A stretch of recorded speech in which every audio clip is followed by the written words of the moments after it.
The t-test. The t-test is used to decide whether the sample means from two sets of data are consistent with the populations having the same mean. So here's an example from the book. We've got the weights of country babies and town babies and in kilograms. And what we're interested in is when these children are born, is there a difference between country babies when they're born, the weights, and town babies? Now, of course, what we could do is work out the means of the data. So I'd have the sample mean of the country babies and the sample mean of town babies, and we could just look and see which one is bigger. But the problem with that is that each time you took a different group of country babies and a different group of town babies, you're going to get a different result each time. So there's always kind of natural variation in the data. And what we want to know is the difference between the means down to just randomness and random variation in the data, or is there something else going on that the means couldn't be the same because they're too different? So the t-value gives us a statistical measure of the difference between the two means. So if the t-value is large, then it means that there is a big difference between the two means. If it's small, there's not much difference. Now, what we're going to be using, as we did with the chi-squared test, is always going to be using the p-value. And as with the chi-squared value, the chi-squared p-value, the p-value is going to give us the probability of getting a higher result than we got, a higher t-value, by chance. Okay, so basically, if the p-value is less than the significance level, so if my significance level is 5%, and my p-value comes out to be, let's say, 0.02, so in other words, 2%, that would mean that by chance there would only be 2% of the results worse than my t-value that I got from doing this thing. So that would be quite bad, because that obviously doesn't happen very often, and obviously this result would be kind of suspicious. Yeah. So when in this case 2% would be less than the 5%, then we're going to say that, hang on, these means must be different. They're too different to happen just by chance. Okay, so that's the basic idea of the t-test, is just to first of all give you a measure of the difference between the two means, and the p-value is giving us this idea of whether we're going to be kind of suspicious or not, whether the means are too different. And when the p-value is smaller than the significance level, that's when you know that it's not really going to happen by chance and there is a difference between the means. If the p-value is bigger than the significance level, so if this result came out to be 10%, then that would be fine, and this data would be consistent with them having the same mean. But if they're too different, then we'll get a small p-value, and then we can say, well, hang on, they probably don't have the same mean. Okay, now the key thing to this is, as with the chi-squared test, is that we have to write down the hypotheses. So the null hypothesis is going to be that the means are the same. Oops.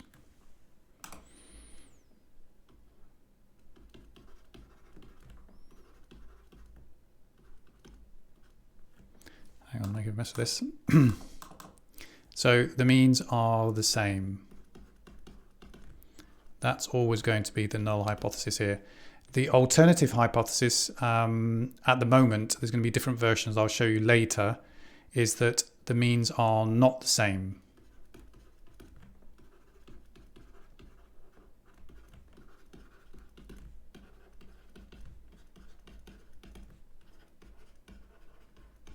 Okay. Now we do have some conditions where the t-test is used. And if you don't have these conditions, we shouldn't really be using it. It's just more of a technical thing, but I just wanted to mention it. So both data sets have to have a normal distribution.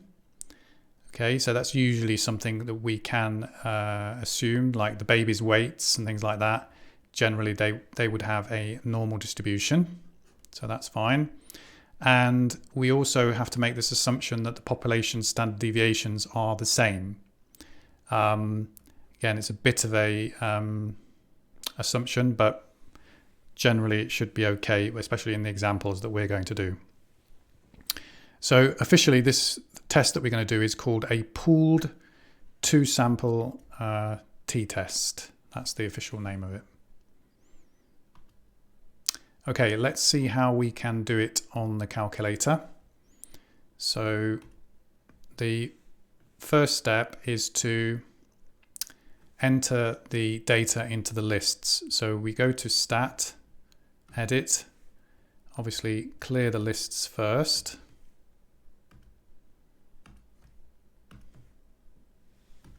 And then we enter the data. So group 1 in this case, I'm going to put into list 1 and group 2 into list 2. Okay, so I have entered the data into the lists now. And then I'm going to press Stat. I'm going to go across to Tests. And the one we're looking for is actually number 4 here, the two-sample t-test. Okay, we keep it on data because we've actually entered the data into the lists. This should be list 1, list 2, that's fine. And keep this as frequency 1, frequency as 1 as well. So everything in frequency is 1 because we don't have a frequency table. We just have the individual numbers in the data. In our case, in this first example, we are just going to be testing against the fact that the two means will be the same. That, well, the null hypothesis is that they're always the same. And the alternative hypothesis is going to be that they are different. So we're going to use this one. Okay. So I forgot to mention the information here. So Mr. Arthur gives his two chemistry groups the same test. He wants to find out whether there is any difference between the achievement levels of the two groups. So he's got two groups, he's got the results. He's only interested in whether they're different. He's not interested in whether group 2 is better than group 1 or group 1 is better than group 2. He's only interested in whether there is a difference between the two groups. So that's when we use this first option, where the alternative hypothesis is not the same. The two means are not the same. Always keep the pooled on yes. If you haven't done this test before, it's probably set for no. So change that to yes. Doesn't matter about the color. And then we're going to calculate. So here's my results. So I'm going to go through the questions and use the calculator answers to fill in the answers here. So question A, write down the null and alternative hypothesis. So the null hypothesis is that the means are the same. Okay.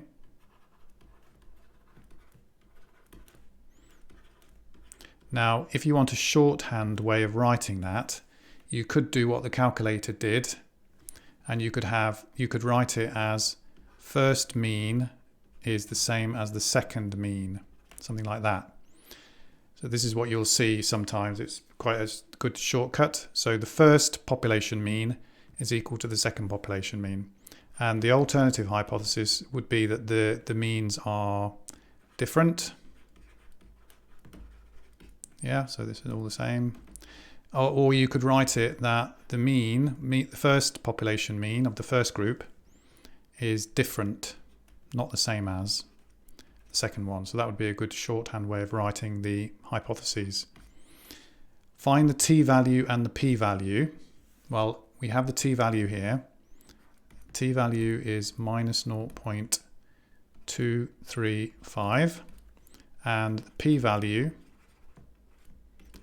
is 0.816. So in other words, 81.6%. We're going to test at the 5% significance level. Okay, so obviously 81.6% is bigger than 5%. So these results are not suspicious. They are basically confirming that the null hypothesis is correct. Yeah, that the means are the same. Okay, so when the p-value is bigger than the significance value, you accept the null hypothesis. And we should really write down a conclusion using the original situation. So basically we would have to write something like the means of group 1 and group 2 are the same. Okay, so this data is consistent with that. There's no evidence that the means are not the same. So it basically means that the two groups are equal. Okay, now is a time to mention about these things called one and two-tailed tests. Okay. Now, in that question we were just doing about the grades, the different grades for the different groups, we were only interested in whether the means of the two groups were different. Okay, and that's called a two-tailed test because you don't mind which one is bigger than the other. So you kind of got two ends to the whole thing. The other type of test is called a one-tailed test, and that is where you are expecting one of the means to be bigger or smaller than the other. So basically, your whole percentage of the significance is all on one side. Okay, so it's called a one-tailed test. I'm going to give you an example of that now. So just remember, if the means are different and you don't care, just testing whether they're different or not, you're going to do a two-tailed test.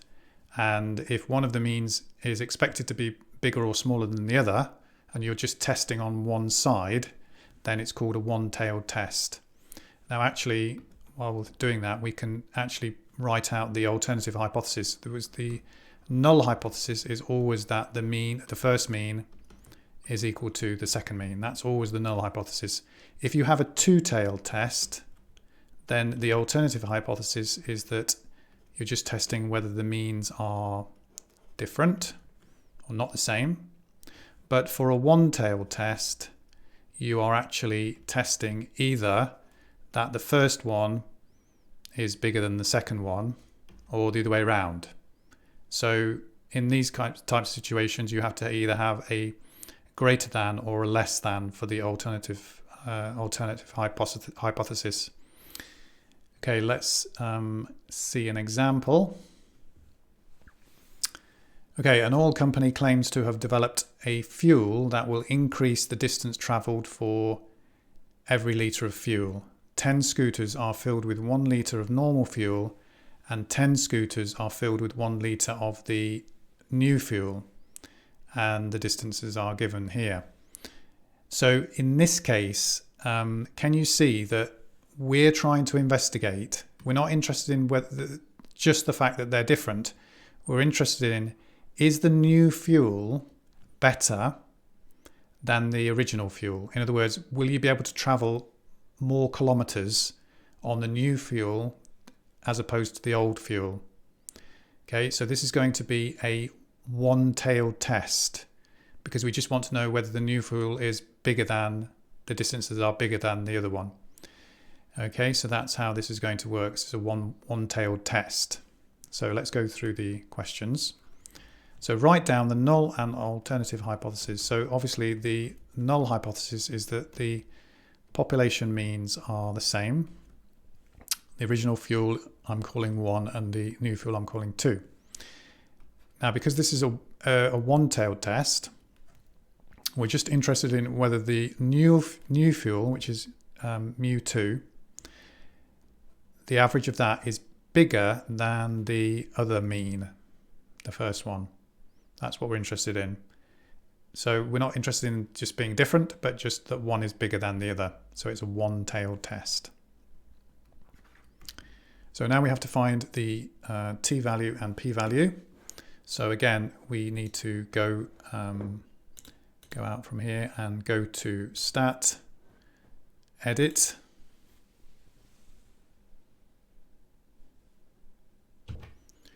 So to save time, I stopped recording and typed in the numbers here. So I have the data here into the calculator, and then I'm going to go to Stat, Tests, and down to number 4. And again, everything should be set up so I can just go down. Now this time, of course, my alternative hypothesis is not that they're just different, but that now this is done in terms of the first one. So we have to be careful here because we want the first original fuel. We're testing whether that's less than the new fuel. Do you know what I mean? So we should be using this one, the first one. Yeah.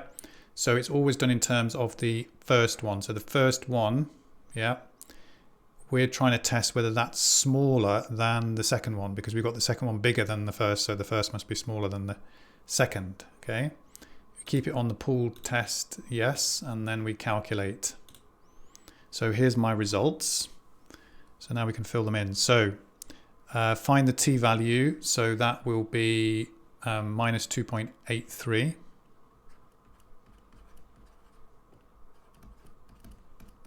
Minus 2.83. And p-value is equal to 0.00561. Okay, so as a percentage, of course, that is 0.561%. That's a percentage, yeah? And we're using a 5%. So can you see, obviously that's a lot smaller than 5%. So we're going to reject the null hypothesis, okay, because this is too small. This is going to happen very rarely by chance. So my conclusion in part C is that the new fuel is better than the original fuel. Okay, that's my conclusion. So basically new fuel is better. Well, it has a higher mean anyway than the original. Okay, great. So I'll just do one last example. The lengths in centimetres of sweet corn cobs in fields on either side of a main road are measured. So field 1, field 2. So again, write down the null and alternative hypotheses.